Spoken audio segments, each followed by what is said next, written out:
Film industry में ऐसे लोग बेहद कम ही कलाकार होते हैं जो बहुत छोटी उम्र से ही लोगों के दिल में जगह बना लेते हैं। एक गाने से क्या कोई सिंगर बॉलीवुड पर हमेशा के लिए छाप छोड़ सकता है?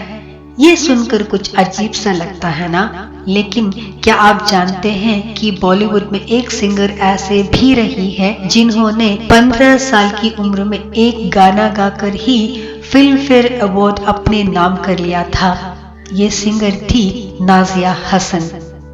Nazia Hassan is one of those people whose place can never be taken by anyone. She was a singing sensation, a great performer, and also the voice of Pakistanis, no matter what class or caste they belong to. It is no wonder that people still yearn for Nazia Hassan era even after her untimely demise after a long battle with blood cancer. Nazia Hasan का जन्म 3 अप्रैल 1965 को कराची, पाकिस्तान में हुआ था। Nazia pop singer थी। नाज़िया को बॉलीवुड में launch करने वाले फिरोज खान थे। फिरोज खान ने नाज़िया को पहली बार लंदन में एक पार्टी के दौरान सुना। उन्हें नाज़िया की आवाज इतना पसंद आई कि उन्होंने नाज़िया को अपनी फिल्म कुर्बानी में गाने का मौका दे दिया। इस समय नाज़िया 15 साल की थी। नाज़िया ने इस फिल्म में जो गाना गाया वो आप जैसा कोई मेरी जिंदगी में आए तो बात बन जाए था। इस गाने से नाज़िया रातों रात पॉप सिंगिंग स्टार बन गई। इस गाने के लिए उन्हें बेस्ट प्लेबैक सिंगर का फिल्म फेयर अवार्ड भी मिला। इतना ही नहीं, नाज़िया को इसके बाद फिल्में भी ऑफर हुई, लेकिन नाज़िया ने इसमें दिलचस्पी नहीं दिखाई। नाज़िया से एक इंटरव्यू में पूछा गया था कि हमने सुना है और अखबारों में भी पढ़ा है कि आपको फिल्मों के भी ऑफर मिल रहे हैं। इस सवाल के जवाब में नाज़िया ने कहा, जी हाँ, मुझे ऑफर मिल रहे हैं, लेकिन मैंने सभी ऑफर को मना कर दिया है क्योंकि मुझे फिल्मों में काम करने का शौक नहीं है। Nazia Hassan received the Best Playback Singer accolade at the Indian Filmfare Awards at the age of 15. During this time, other 15-year-old were swaying to her award-winning song "Aap Jaisa Koi Nahi" from the movie Kurbani. And what's more, she was also the first Pakistani to do so. As Nazia Hassan's commercial singing career kicked off, she released Disco Diwani. At the age of 16, Nazia's album topped the Billboard charts in 14 countries, including Russia and West Indies. Did you know, even before Nazia Hassan started a career as a commercial singer, she already had an album out during her childhood. She was even featured as a singer on PTV shows back in 1970s. Nazia ने अपने career की शुरुआत महज 10 साल की उम्र में कर दी थी। अपना पहला एल्बम डिस्को दीवाने था जो सुपरहिट हुआ था। नाज़िया की पढ़ाई लंदन में हुई थी।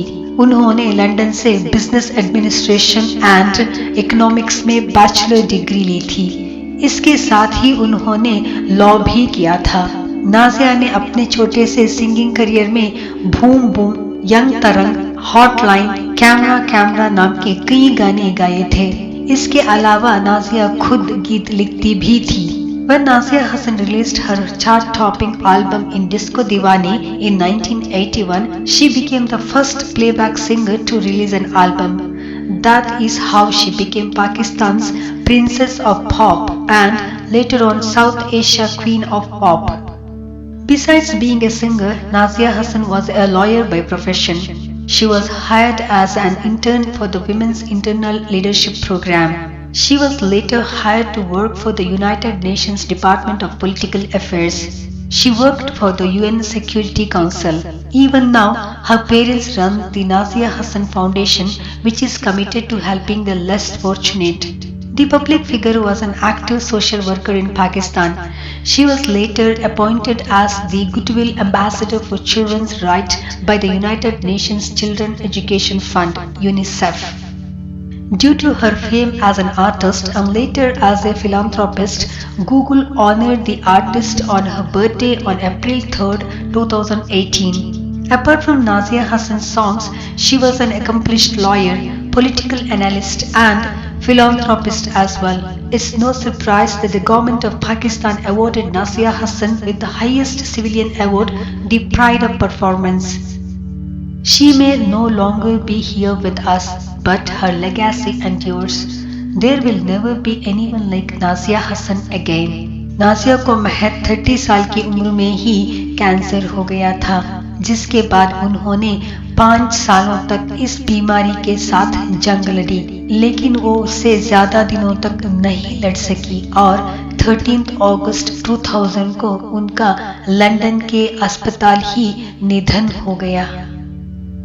Thank you for watching. Stay blessed.